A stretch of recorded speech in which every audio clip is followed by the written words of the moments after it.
Welcome back viewers passiontutes.com से मैं हूं मनोज और हम सीख रहे हैं HTML and CSS in Hindi and Urdu. तो फ्रेंड्स ये हमारा 4th वीडियो ट्यूटोरियल है। इससे पहले मैं 3 वीडियोस और बना चुका हूं। अगर आपने पहले वाले वीडियोस नहीं देखे तो प्लीज़ आप उनको देख लीजिए। और इस वीडियो में हम डिस्कस करेंगे हमारे HTML के हेडिंग और पैराग्राफ टैग को, और फिर जो HTML की स्टाइलिंग के लिए जो टैग यूज होते हैं या फिर फॉर्मेटिंग के लिए जो टैग यूज होते हैं उन्हें हम डिस्कस करेंगे और उनका यूज़ करते हुए हम अपने वेब पेज को और भी ज़्यादा आगे लेकर चलेंगे। तो फिलहाल मैं आपको एक और चीज़ बताना चाहता हूँ। जैसे आपको इस पेज पे जो आपने कोडिंग की है, जैसे हमने फर्स्ट वीडियो में जो गूगल के बैकएंड की कोडिंग देखी थी और फिर एक और वेबसाइट जो example.com थी उसकी कोडिंग देखी थी, ऐसे यहाँ पे आप देख सकते हैं कि आपकी वेबसाइट की भी कोडिंग इस तरह से ही कुछ शो हो रही है। तो बेसिकली क्या हो रहा है यहाँ पे, अभी आप देखेंगे कि आपने जो हेड सेक्शन बनाया हुआ था, यहाँ पे एक जो हेड सेक्शन बनाया है आपने, वो हेड सेक्शन आपका यहाँ पे शो हो रहा है। यहाँ पे आप टाइटल आ रहा है आपका, जो हमने टाइटल दिया था हेड सेक्शन में। तो बेसिकली ब्राउज़र का जो इतना पार्ट होता है ऊपर का, ये हेड सेक्शन के लिए होता है। यहाँ पे जो इन्फॉर्मेशन होती है उसमें से केवल टाइटल ही यूज़र को शो होता है, और अदर जो इन्फॉर्मेशन होती है वो इन्फॉर्मेशन होती है जो हमें यूज़र को शो नहीं करानी होती है। और यहाँ पे आपने जो कोडिंग दी हुई है बॉडी में, तो वो आप देख सकते हैं कि आपके यहाँ पे जो बॉडी का एरिया है, बेसिकली ये जो एरिया है यहाँ पे शो हो रही है आपका हेडिंग आ रहा है, आपका एक और हेडिंग था वो आ रहा है यहाँ पे। जो बॉडी टैग के अंदर आप और भी अगर कुछ चीज़ लगाएंगे तो वो यहाँ पे शो होगी। तो इन शॉर्ट हम कह सकते हैं कि जो भी वेब पेज आप यूज़र को शो कराना चाहते हैं उसके लिए आप कोडिंग करते हैं बॉडी टैग के अंदर। बॉडी टैग बेसिकली कहाँ है, बॉडी टैग है यहाँ पे। आप देख सकते हैं कि जो यहाँ पे मैंने बॉडी टैग स्टार्ट किया है और यहाँ पे बॉडी टैग को क्लोज किया है। यहाँ पे मैंने बॉडी टैग के साथ एक एट्रीब्यूट और यूज़ किया है कलर के लिए। आप यूज़ कर सकते हैं अगर आप चाहते हैं कि पूरी बॉडी का जो पेज है उसका कलर एक जैसा हो, तो आप उसे चेंज कर सकते हैं। और आगे हम देखेंगे कि कैसे हम स्पेसिफिक पार्ट को चेंज कर सकते हैं।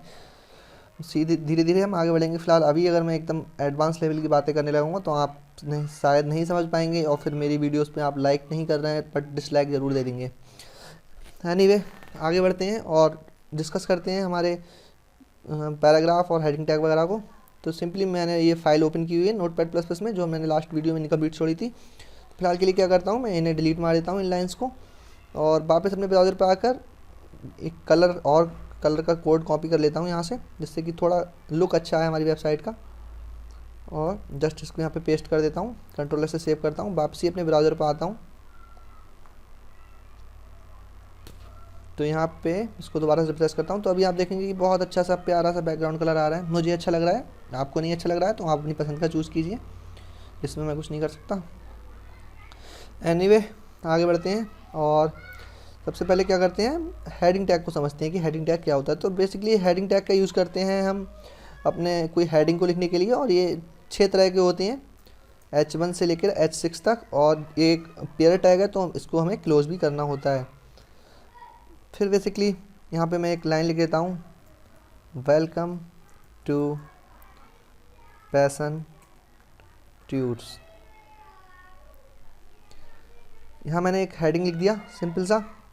अभी क्या करना है मुझे, मैं चाहता हूँ कि जो मेरा हेडिंग है वो अंडरलाइन हो जाए, यानी कि इसके नीचे एक लाइन आ जाए। तो जस्ट क्या करूँगा, मैं यहाँ पे यू टैग को लगाऊँगा, और जैसा कि मैंने आपको बताया था जो टैग पहले ओपन होता है वो बाद में क्लोज करना होता है, तो यहाँ पे मैं सिंपली यू टैग को क्लोज कर दूँगा। तो इसके कहने का मतलब है अंडरलाइन कर दीजिए जो इसके अंदर जो टैग है H1 टैग को।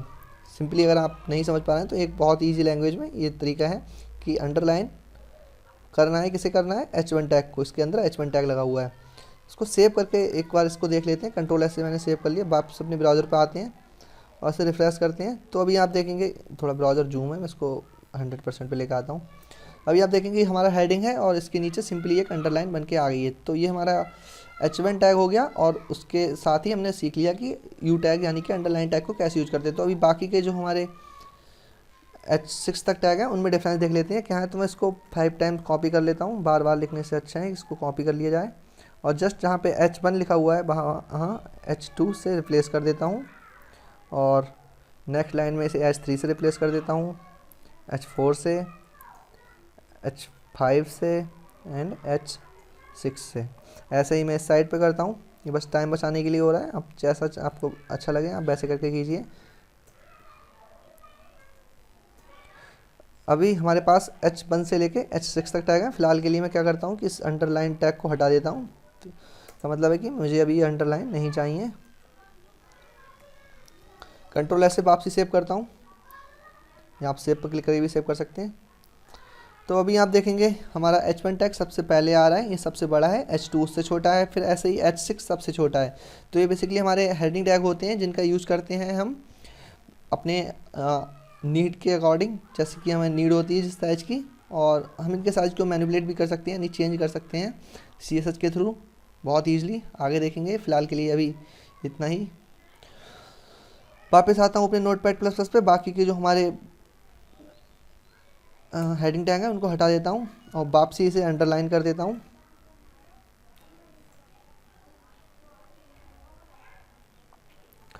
अभी हम एक और टैग के बारे में पढ़ेंगे, जैसे कि हमने इसे पहले इसका एट्रीब्यूट लगाया था इसमें, इसको सेंटर में करने के लिए अभी हम क्या यूज़ करेंगे, एक सेंटर टैग है उसको यूज़ करेंगे, सेंटर, और यहाँ पे मैं सेंटर टैग को क्लोज कर दूँगा। तो अभी देखिए centre tag open, centre tag सबसे बाद में क्लोज। इसके कहने का मतलब है इसके अंदर जो भी चीज़ें हैं उन्हें पेज के सेंटर में कर दो। तो इसको जस्ट सेव करते हैं और वापसी आके देखते हैं, तो हमारा हेडिंग सेंटर में आ गया है। कुछ अच्छा लग रहा है, नहीं लग रहा है कोई बात नहीं, आगे धीरे धीरे हम सीख लेंगे CSS तो बहुत ही अच्छा लगेगा, अभी कोई बात नहीं है। तो सिंपली मैं क्या करता हूँ कि जो हमारा हेडिंग टैग है, सॉरी सेंटर टैग है, इसको मैं अभी क्लोज नहीं करता हूँ, इसको थोड़ा नीचे ले आता हूँ और इसमें कुछ और चीज़ें ऐड करता हूँ और देखते हैं, ठीक है। तो मैं एक पैराग्राफ टैग को ऐड करता हूँ। सिंपली मैं यहाँ पैराग्राफ टैग को क्लोज कर देता हूँ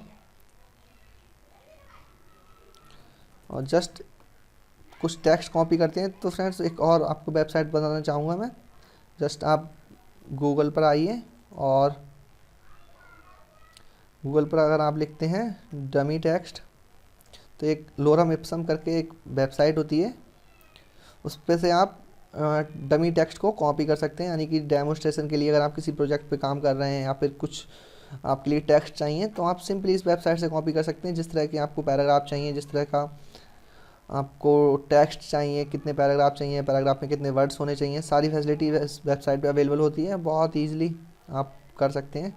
जैसे सिंपली यहाँ पे आ रहा है 5 पैराग्राफ्स और इतने वर्ड्स वगैरह, इसको आप फिर जनरेट कर सकते हैं अपनी नीड के अनुसार। फिलहाल हमें थोड़ा सा ही टेक्स्ट चाहिए तो मैं जस्ट इसे यहाँ से कॉपी कर लेता हूँ और इस पैराग्राफ टैग के अंदर क्लोज कर देता हूँ।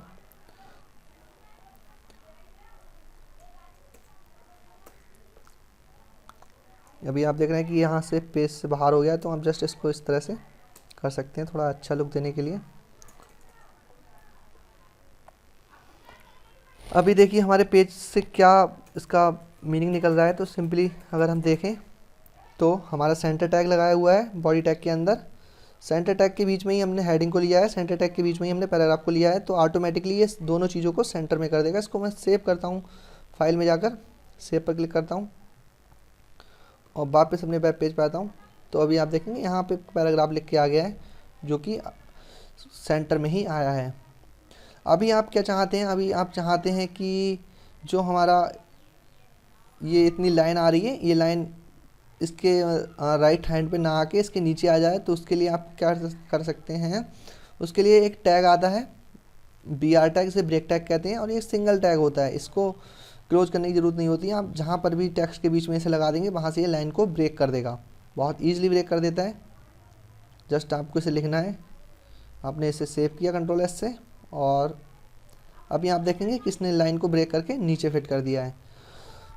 अभी एक और सिंगुलर टैग के यानी अनपेयर्ड टैग के बारे में हम पढ़ेंगे। जैसे फॉर एग्जांपल अगर आप चाह रहे हैं कि एक जो लाइन है वो लाइन बन के आ जाए हमारी कुछ यहाँ पे, इस तरह से एक लाइन बन के आए यहाँ पे, तो उसके लिए आपने क्या करना होगा, आपके लिए सिंपली एक और सिंगुलर टैग है अनपेयर्ड, उसको यूज करना होगा।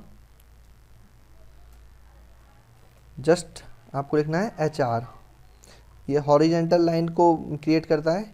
कंट्रोल S से सेव करते हैं, वापस अपने ब्राउज़र पर आते हैं, तो अभी आप देखेंगे बहुत अच्छी प्यारी सी लाइन बन के आ गई है कुछ इस तरह से, ठीक है ना। चलिए मिलते हैं फिर नेक्स्ट वीडियो में। ये वीडियो आई थिंक काफ़ी लेंथी हो रहा है, 10 मिनट के करीब हो गया है। धीरे धीरे आगे बढ़ रहे हैं, आगे भी डिस्कस करेंगे हम और HTML के फॉर्मेटिंग टैग्स वगैरह को। तब तक के लिए धन्यवाद। आपको हमारी वीडियोस पसंद आ रहे हैं तो प्लीज़ लाइक कीजिए, शेयर कीजिए, कमेंट कीजिए और हमारे चैनल को सब्सक्राइब करना मत भूलिएगा। Thanks for watching, see you in next tutorial, bye.